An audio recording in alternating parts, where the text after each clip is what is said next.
Sepasang orang tua bernama Jeremy dan Catherine Mathis awalnya tidak terlalu memikirkan perilaku anak laki-lakinya yang tidak menyukai mainan mobil-mobilan. Namun saat sering meminta selimut merah muda milik adik perempuannya, kecurigaan pun mulai muncul. Chloe bahkan terlihat depresi saat ia dipaksa memakai seragam sekolah khusus laki-laki, atau ketika dirinya disuruh berbaris bersama teman-temannya sesama anak laki-laki. Saat diperiksa oleh seorang dokter, mereka pun mendapat informasi yang cukup mengejutkan. Chloe diketahui mengalami gangguan identitas gender, yang tak lain merupakan sebuah kondisi di mana seseorang mengidentifikasi diri sebagai lawan jenis. Tak ingin konflik terus menyiksa batin sang anak, orang tua Chloe akhirnya sepakat untuk membantunya hidup sebagai perempuan. Menurut keduanya, paksaan yang terus diberikan kepada sang anak dikhawatirkan akan mengganggu kestabilan emosi dan merusak hubungan antar keluarga.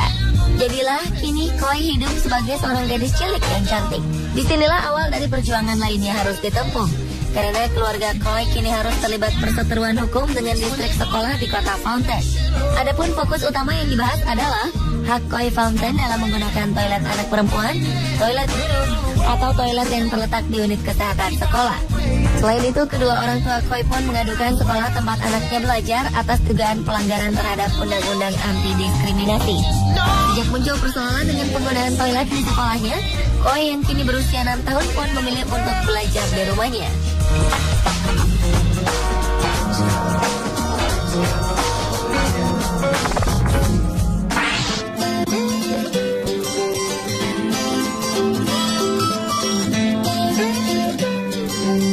Mirip dengan perjuangan Chloe Mathis, Bobby Montoya yang terlahir sebagai anak laki-laki mengaku jika dirinya sangat menyukai baju perempuan. Ia bahkan kerap bermain dengan anak perempuan dibanding bermain bola bersama teman-teman lelakinya. Hal yang mengejutkan terjadi ketika Bobby Montoya meminta sesuatu yang terbilang aneh. Saat mengikuti kegiatan pramuka di sekolahnya, bocah berusia 10 tahun itu meminta ibunya untuk diikutkan dalam kelompok perempuan. Mendengar permintaan ini, pembina pramuka pun menolak dan tetap meminta Bobby untuk bergabung dengan kelompok anak laki-laki saja. Penolakan ini bukannya tanpa alasan. Meskipun sering bertingkah seperti seorang anak perempuan, sang pembina yakin jika Bobby adalah seorang anak laki-laki. Menurut hasil wawancara dengan sebuah kantor berita, Bobby Montoya menceritakan bagaimana sulitnya menjalani hidup sebagai seorang transgender, terutama saat berada di lingkungan sekolahnya. Bobby pun mengaku jika dirinya sering diganggu dan digoda karena berperilaku halus dan cara berpakaiannya seperti anak perempuan. Atas semua peristiwa yang dialami anaknya, sang ibu juga sering merasa sedih dan putus asa. Namun kini, baik Bobby Montoya maupun kedua orang tuanya yakin jika menjadi perempuan adalah sebuah pilihan yang terbaik baginya.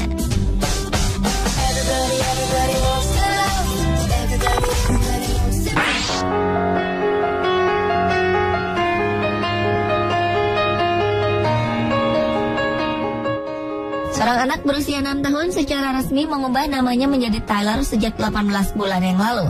Terlahir dengan nama Catherine, ia sebenarnya memiliki ciri fisik sebagai seorang perempuan.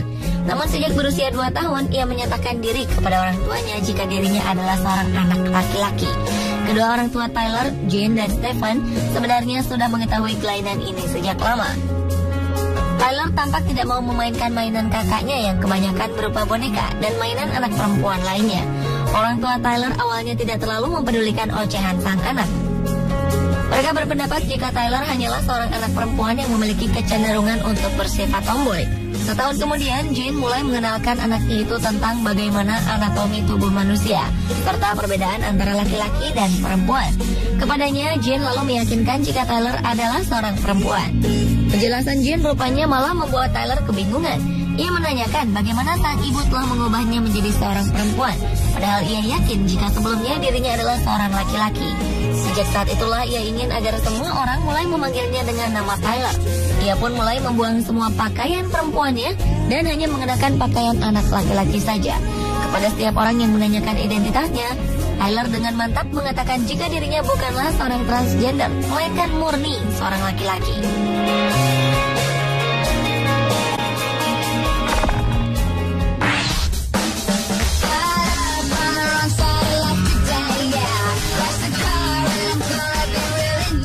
Pada awalnya, ia memang terlahir dengan identitas organ seks laki-laki. Namun saat beranjak remaja, Jazz mulai mendapati dirinya yang ternyata sangat menyukai segala hal yang berhubungan dengan perempuan. Jadilah kini Jazz menjalani terapi hormon untuk menghambat pertumbuhan identitas laki-lakiannya.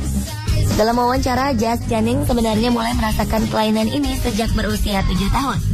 Saat itulah ia sering berkata kepada orang terdekatnya tentang kemungkinan jika Jazz sebenarnya terjebak di dalam tubuh yang salah. Satu hal yang kini dikhawatirkannya adalah masalah pubertas. Karena di usianya yang kini menginjak 14 tahun, banyak hal dapat terjadi, terutama terhadap perubahan fisik seperti anak laki-laki pada umumnya. Sementara dalam wawancara yang dilakukannya bersama presenter terkenal Barbara Walters, Jazz Jennings mengatakan jika dirinya kini mulai tertarik kepada anak laki-laki.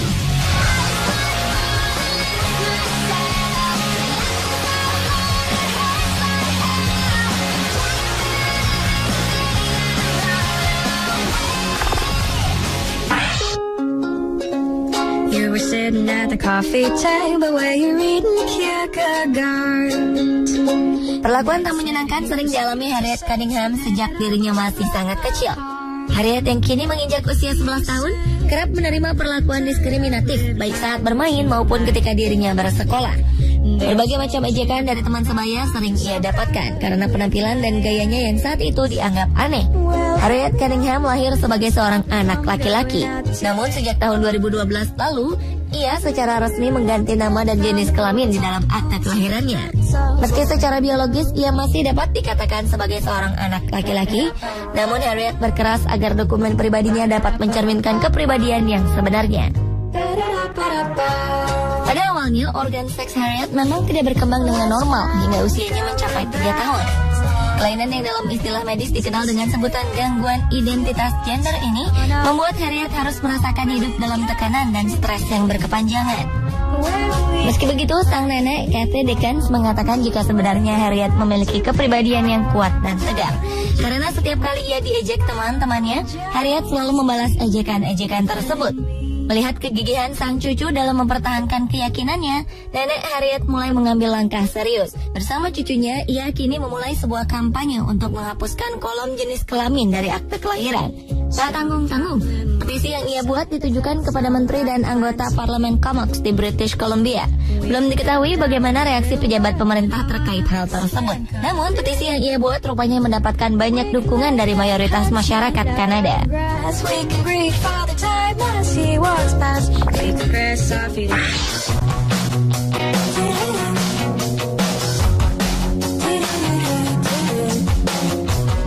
Perjuangan tak kenal lelah diperlihatkan oleh seorang bocah laki-laki asal Kanada yang baru saja menginjak usia 11 tahun.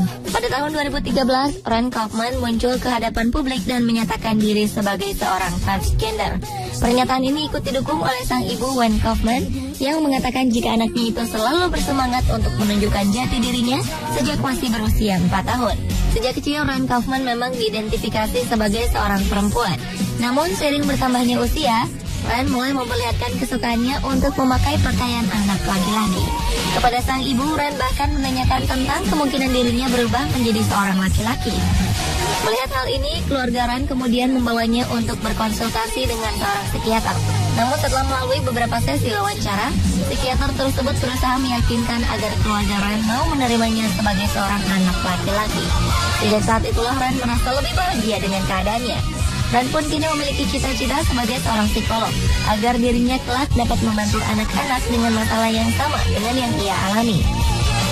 Ia pun menyarankan agar anak-anak yang mengalami krisis identitas gender mau menceritakan semua masalahnya kepada orang tua mereka. Menurutnya, orang tua mungkin tak akan dengan mudah mengerti masalah mereka. Namun yakinlah, jika pada akhirnya orang tua akan selalu mencintai anak mereka apa adanya.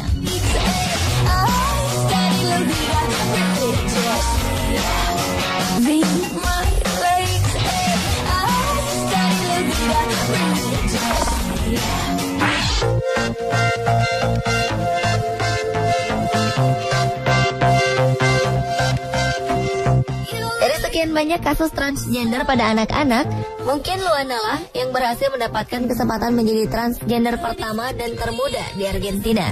Kesempatan ini ia peroleh saat ditetapkannya hukum identitas diri yang baru saja diputuskan di Argentina.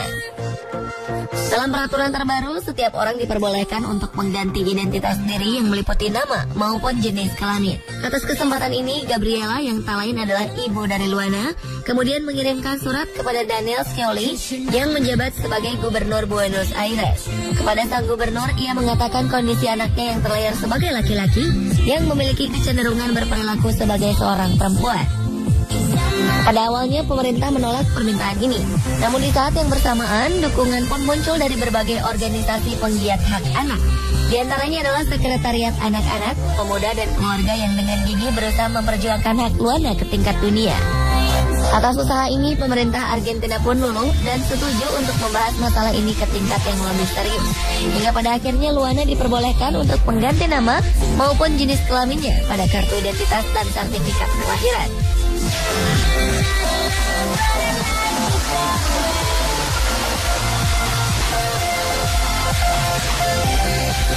Pemirsa, itulah 7 kisah perjuangan transgender cilik versi On The Spot.